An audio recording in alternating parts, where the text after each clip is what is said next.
एक बार ब्रह्मा विष्णु पार्वती जी शिव जी से पूछ रहे हैं कि प्रभु हे भोलेनाथ आप कौन से व्रत से प्रसन्न होते हैं।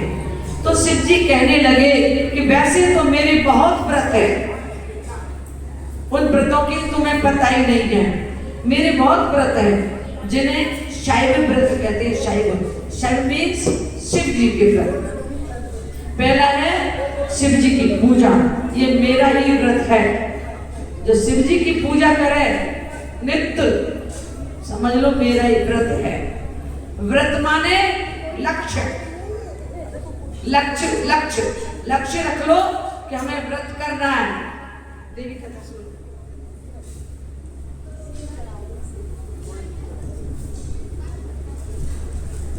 ठीक है बेटा, फलों को ले जाओ, केवल काट लो।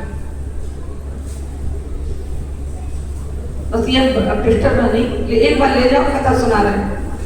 बस चलो ले जाओ, प्रसाद बांटो। पिस्टल नहीं, बस बस ले जाओ जाओ।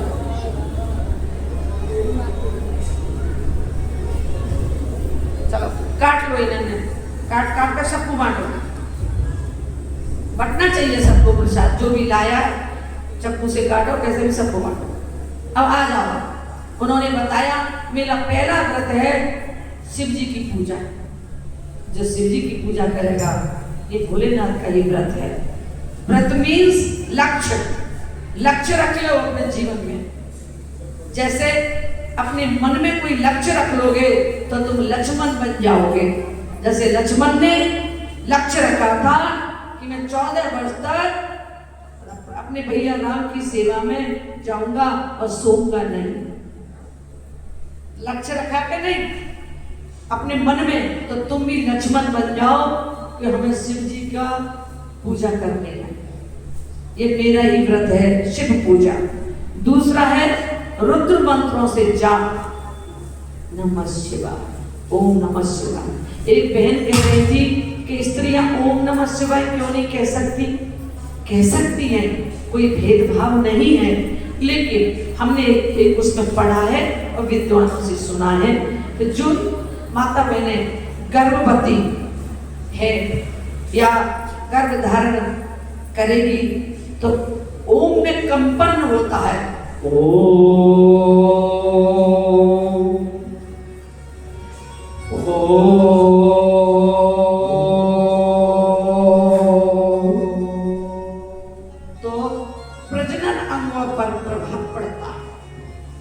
समझ लो, वो देवी भी बैठी होगी यहाँ जिसने इस चीज पर उनको प्रश्न किया था। प्रजनन अंगों पर, गर्भाशय पर प्रभाव पड़ सकता है। इसलिए विद्वानों ने स्त्री के लिए ओंकार करने के लिए थोड़ा मना कर दिया है। बाकी का कोई विरोध नहीं है। आप आराम से ओम नमः शिवाय, नमः शिवाय, नमः शिवाय, नमः शिवाय, ओम नमः शिवाय, नमः शिवाय। ये एकाक्षरी मंत्र है। ओम के बिना तो मंत्र पूरा ही नहीं है। ओम के बिना तो कोई पूजा भी नहीं हो सकती। ओम के बिना तो पूजा अधूरी है। ओम में शिव का वास है। शिव जी के बिना तो तुम्हारी पूजा ही अधूरी है, तुम्हारा मंत्र ही अधूरा है। ओम से ही सारे मंत्र निकले हैं। इसलिए लेकिन पार्वती जी के लिए पंचाक्षरी मंत्र का जाप बताया था। हम वो बता रहे थे 5 अक्षर का ओम नमः शिवाय। ये पंचाक्षरी है। नमः शिवाय, नमः शिवाय, नमः शिवाय। तो पार्वती कौन है? स्त्रीलिंग, तो नमः शिवाय।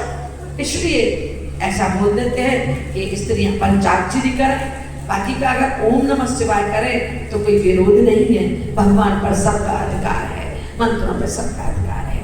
ताली बजानी पड़े। तो रुद्र मंत्रों से जाप, ओम नमः शिवाय, ओम नमः शिवाय, ओम नमः शिवाय। ये दूसरा व्रत है। पहला शिव की पूजा, पहला व्रत।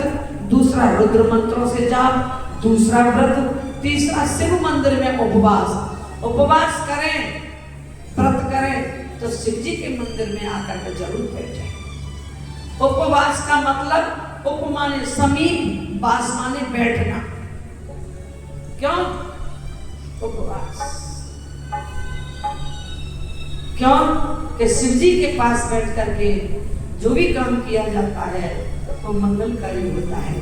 जैसे जब आप अपने बेटे को वो बारात निकलती है ना, तो शिव जी के मंदिर पर जाता है कि नहीं?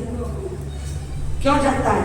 क्योंकि शिव जी के मंदिर में जो जाता है तो उसके सारे मनोरथ पूर्ण होते हैं। काशी में देह त्याग, चौथा व्रत।